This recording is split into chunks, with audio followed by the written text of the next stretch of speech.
बच्चों नमो नमो।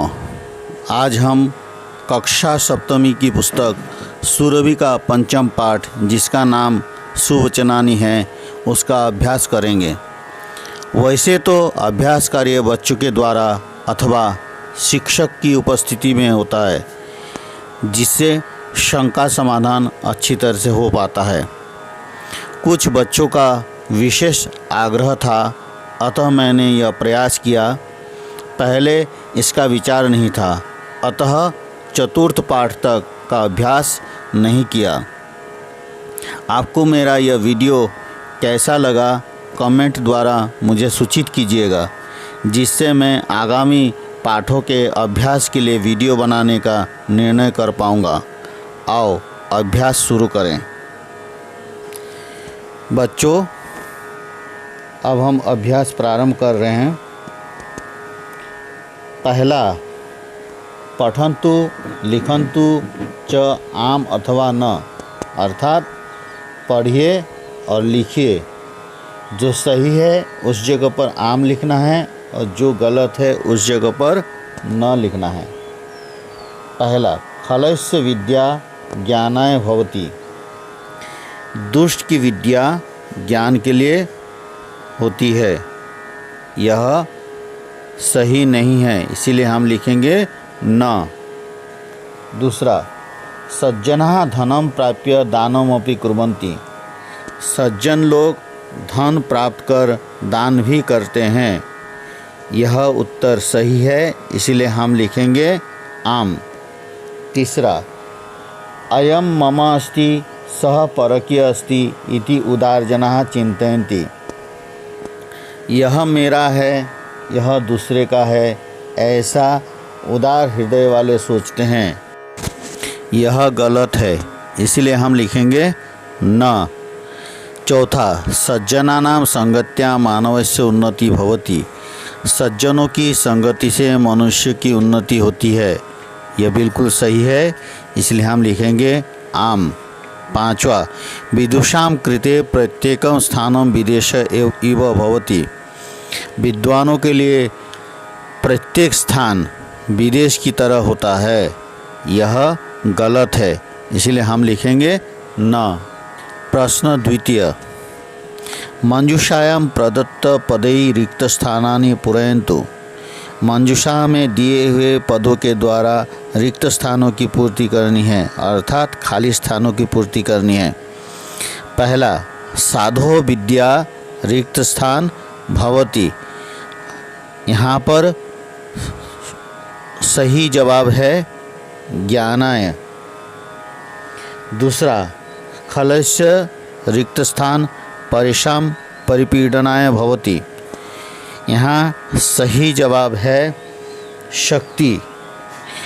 तीसरा, कमल पत्रे स्थितम जलम रिक्त स्थान इव भवति। यहाँ सही जवाब है मौक्तिकम। चौथा,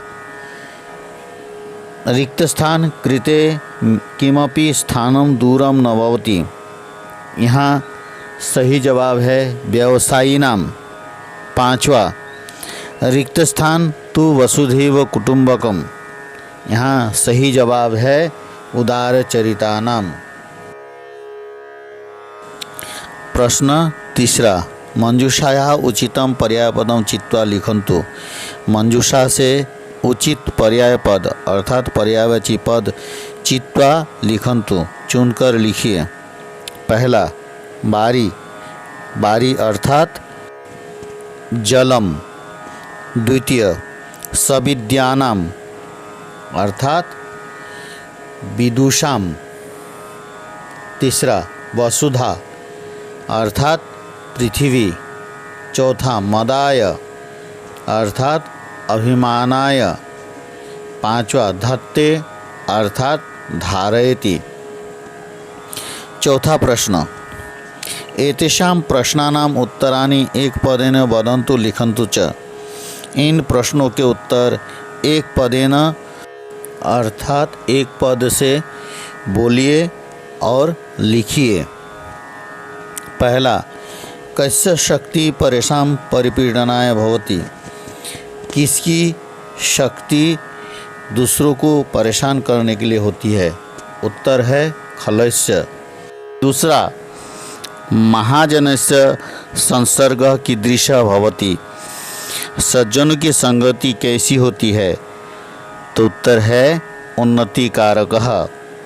तीसरा, केषां कृते कोऽपि परः न भवति? किसके लिए कोई भी पराया नहीं होता है? उत्तर है प्रियवादिनाम। चौथा, उदारचरितानां कृते किं कुटुम्बकं भवति? बड़े दिल वालों के लिए क्या परिवार की तरह होता है? उत्तर है वसुधा। पांचवा, कस्य धनम दानाय भवति? किसका धन दान के लिए होता है? उत्तर है साधोः।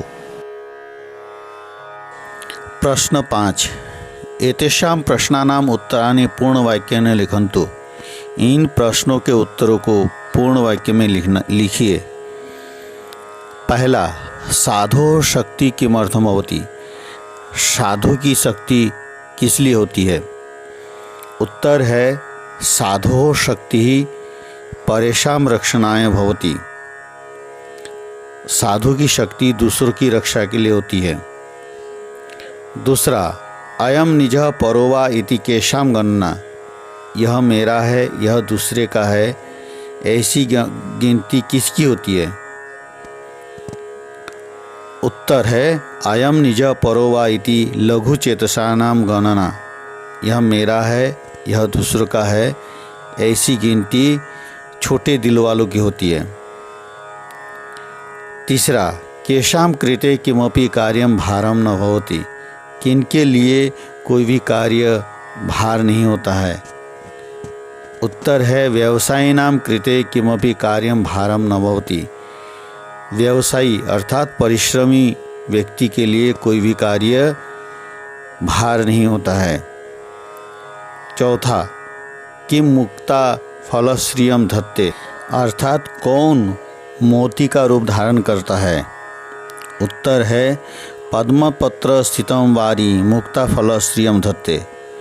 कमल के पत्ते पर स्थित जल मोती का रूप धारण करता है।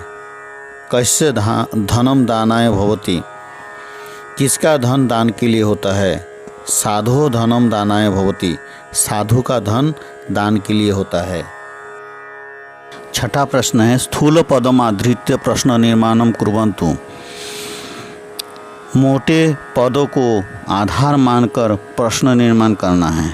प्रश्न निर्माण करने से पहले कुछ बातों को हम ध्यान देंगे। सबसे पहले किम सर्वनाम के तीनों लिंगों में शब्द रूप का याद करना, और उसके बाद बहुत सारे और भी शब्द है जो प्रश्नवाचक वाक्य बनाने में सहायक है। अब पहला हम देखेंगे, खलस्य धनम मदाय भवति। अब मोटे अक्षर में लिखा है धनम, और धनम शब्द जो है नपुंसक लिंग में है और प्रथमा विभक्ति में है। इसीलिए हम इस जगह पर जो किम का रूप चलता है उसका किम के कानी तो प्रथमा एक वचन में किम होता है, इसीलिए हम इसका सही जवाब लिखेंगे किम। तो सेंटेंस बनता है खलस्य किम मदाय भवति। दूसरा है महाजनस्य संसर्ग उन्नतिकारकः भवति।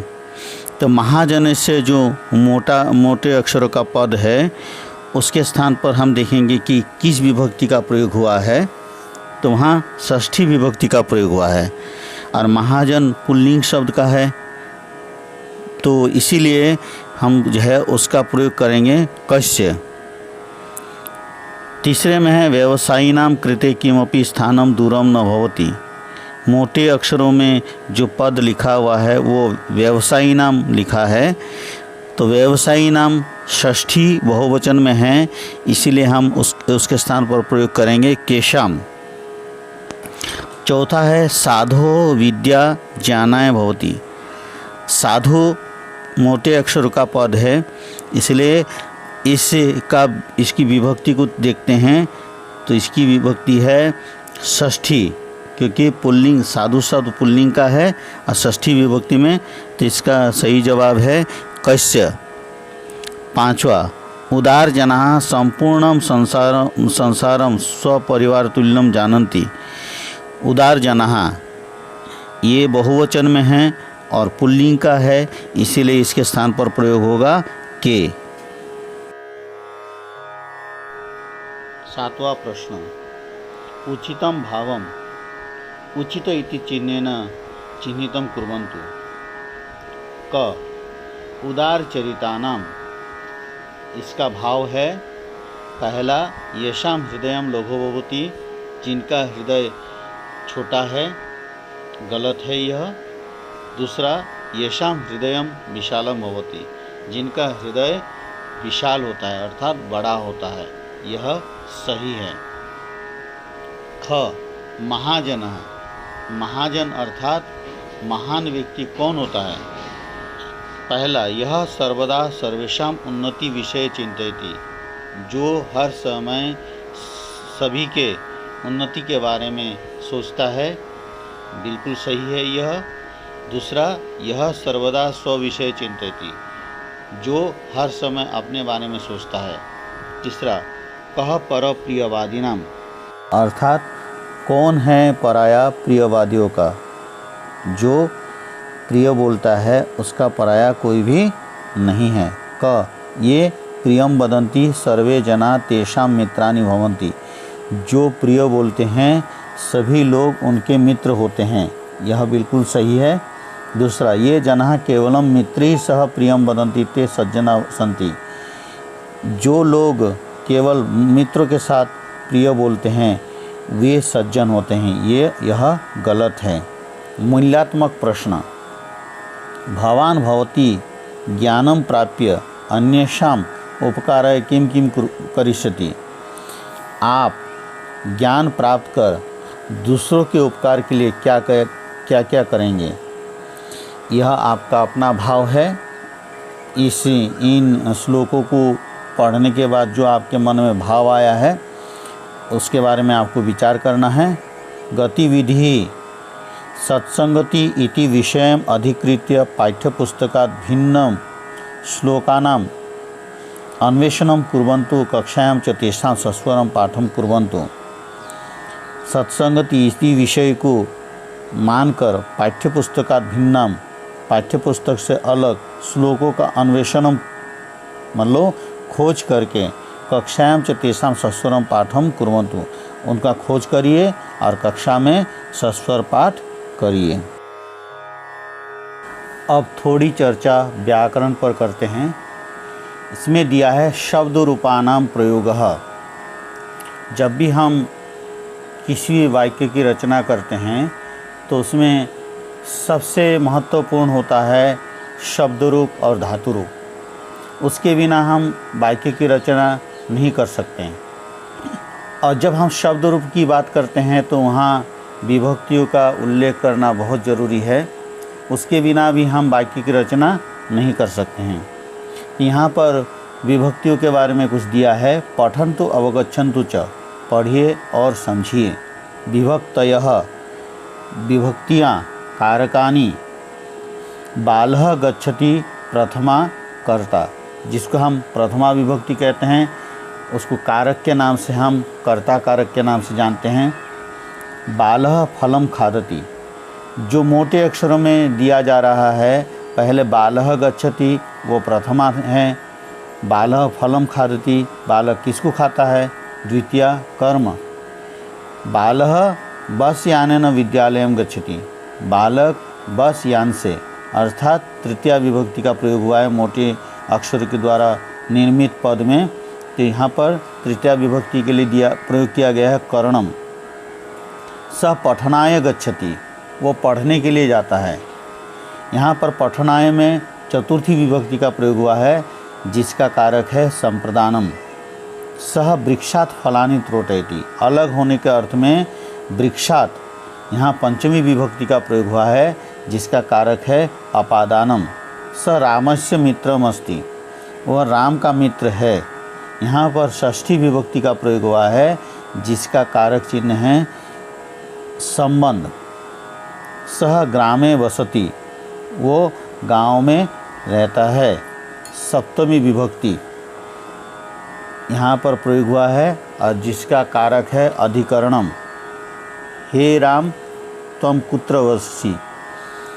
हे राम, यहाँ संबोधन का प्रयोग किया गया है, जबकि संबोधन को विभक्ति में नहीं माना जाता है, लेकिन जबकि हम वाक्य में प्रयोग करते हैं इसीलिए इसको भी हमने विभक्ति के रूप में मान लिया है। अत्र वयं पश्यामः यद विभक्ति प्रयोग कारकानुसारेण भवति। यथा कर्चिकारकम प्रथमा विभक्ति बालः पठति कः पठति। जैसे हमने प्रश्न पूछा कौन पढ़ता है, उत्तर आता है बालः पठति, यह कार्यम करोति, जो कार्य करता है। बालः पुस्तकम पठति कर्म कारकम द्वितीय विभक्ति बालः किम पठति, बालक क्या पढ़ता है, बालः पुस्तकम पठति, बालक पुस्तक को पढ़ता है। कर्ता यत् कार्यम करोति, कर्ता जिस कार्य को करता है। करण कारकम तृतीया विभक्ति, करण कारक तृतीया विभक्ति में प्रयोग होता है। बालः कलमेन लिखति, बालक कलम से लिखता है। बालः केन लिखति, कर्ता येन कार्यम करोति, कर्ता जिससे कार्य करता है वहाँ पर करण कारक का प्रयोग होता है अर्थात तृतीया विभक्ति का प्रयोग होता है। बालः रामाय लिखति यस्मै कार्यम करोति, जिसके लिए कार्य करता है। संप्रदान कारकम चतुर्थी विभक्ति। बालः कस्मै लिखति, बालक किसके लिए लिखता है। बालः रामाय लिखति, बालक राम के लिए लिखता है। अपादान कारकम पंचमी विभक्ति, अपादान कारक पंचमी विभक्ति। बालः सरोवरात जलम आनयति, बालक सरोवर से जल लाता है। यस्मात् पृथक अथवा दूरम भवति, जहाँ से अलग या दूर होते हैं। बालः कस्मात् जलम आनयति, बालक कहाँ से जल लाता है। बालः सरोवरात जलम आनयति, बालक सरोवर से जल लाता है। संबंध कारकम षष्ठी विभक्ति, संबंध कारक अथवा षष्ठी विभक्ति। बालः रामस्य मित्रमस्ति, बालक राम का मित्र है। येन सह यस्य संबंध भवति, जिसके साथ जिसका संबंध होता है। बालः कस्य मित्रमस्ति, बालः रामस्य मित्रमस्ति, बालक किसका मित्र है, बालक राम का मित्र है। अधिकरण कारकम सप्तमी विभक्ति, अधिकरण कारक अर्थात सप्तमी विभक्ति। बालः ग्रामे वसति, बालक गांव में रहता है। यदा यत्र वा क्रिया संपन्ना भवति, जब या जहाँ काम संपन्न होता है। बालः कुत्र कस्मिन् वसति, बालक कहाँ पर रहता है। बालः ग्रामे वसति, बालक गांव में रहता है। सप्तमी विभक्ति में प्रयोग हुआ है ग्रामे। संबोधन कारकम हे बालः त्वं पठ, यम वा संबोध्य कथनम भवति, जिसको या पुल्लिंग या स्त्रीलिंग में संबोध्य संबोधन करके कथनम भवति कथन किया जाता है। हे लते त्वं कुत्र गच्छसि, हे लता तुम कहाँ जा रही हो। अभ्यास अधोलिखितेषु वाक्येषु स्थूलोपदेशु प्रयुक्तां विभक्तिं कारकम च लिखन्तु। नीचे लिखे हुए वाक्यों में स्थूल पदों में प्रयुक्त विभक्ति और कारक को लिखिए। बालः कंदुकेन क्रीडन्ति, बालक गेंद से खेलते हैं। कंदुकेन कंदुकम कंदुके कंदुकानि कंदुकम कंदुके कंदुकानि कंदुकेन कंदुकाभ्याम कंदुकै। तो यहाँ तृतीया विभक्ति का प्रयोग हुआ है, इसलिए हम लिखेंगे तृतीया कारक है क्या है, करणम। कृषकः ग्रामात् आगच्छति, मोटे अक्षरों में जो पद लिखा है वह है ग्रामात्। तो यहाँ पंचमी विभक्ति का प्रयोग हुआ है और कारक है अपादानम। छात्रा पठनाय विद्यालयं गच्छन्ति, छात्र पढ़ने के लिए। पठनाय यहाँ चतुर्थी विभक्ति का प्रयोग हुआ है, इसीलिए यहाँ पर चतुर्थी और संप्रदानम मुनयः पर्वतेषु वसन्ति, मुनि पर्वतों में रहते हैं। तो पर्वतों में यहाँ सप्तमी विभक्ति का प्रयोग हुआ है, इसलिए यहाँ पर हम लिखेंगे सप्तमी और कारकम अधिकरणम। रामस्य 2 पुत्र आस्ताम, राम के 2 पुत्र थे। यहाँ रामस्य में षष्ठी विभक्ति का प्रयोग हुआ है और संबंध कारक का प्रयोग हुआ है। भो छात्रा अधुना पठन्तु, हे छात्रों अभी पढ़िए। यहाँ भो छात्रा में संबोधन का प्रयोग हुआ है। भक्तः नमन्ति, भक्तः में भक्त लोग नमस्कार करते हैं। यहाँ भक्तः में प्रथमा विभक्ति का प्रयोग हुआ है और कर्ता कारक का। सर्वे संस्कृतम पठियो, सभी को संस्कृत पढ़ना चाहिए। यहाँ संस्कृतम में द्वितीय विभक्ति का प्रयोग हुआ है और कर्म कारक। उचित विभक्ति प्रयोग ही रिक्त स्थानानि पूरयन्तु, उचित विभक्ति के प्रयोग के द्वारा रिक्त स्थानों की पूर्ति कीजिए।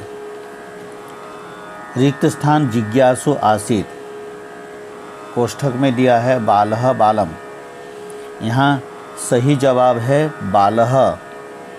जनः रिक्त स्थानम शक्तिं प्राप्नुवन्ति, कोष्ठक में दिया है भोजनम भोजनेन, यहाँ सही जवाब है भोजनेन। रिक्त स्थानम विद्या विवादाय भवति, कोष्ठक में दिया है खलस्य खलात्, यहाँ सही जवाब है खलस्य। रिक्त स्थानम त्वं वद, हे श्याम श्यामम, यहाँ सही जवाब है हे श्याम। छात्राः रिक्त स्थानम उद्यानम गच्छन्ति, कोष्ठक में दिया है मनोरंजनम मनोरंजनाय, यहाँ सही जवाब है मनोरंजनाय। जनाः रिक्त स्थानम भ्रमन्ति, कोष्ठक में दिया है उद्यानात् उद्याने, यहाँ सही जवाब है उद्याने। ते रिक्त स्थानम नमन्ति, कोष्ठक में दिया है अध्यापकम अध्यापकाय, यहाँ सही जवाब है अध्यापकम।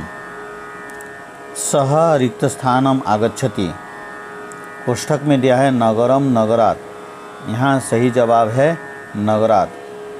अभ्यास कार्य समाप्त हुआ है। बच्चों, अभ्यास कार्य के वीडियो का अधिक विस्तार हो रहा था, अतः विशेष समझाने का प्रयास नहीं किया। यह वीडियो आपको कैसा लगा कमेंट में अवश्य प्रतिक्रिया दीजिएगा। ओम।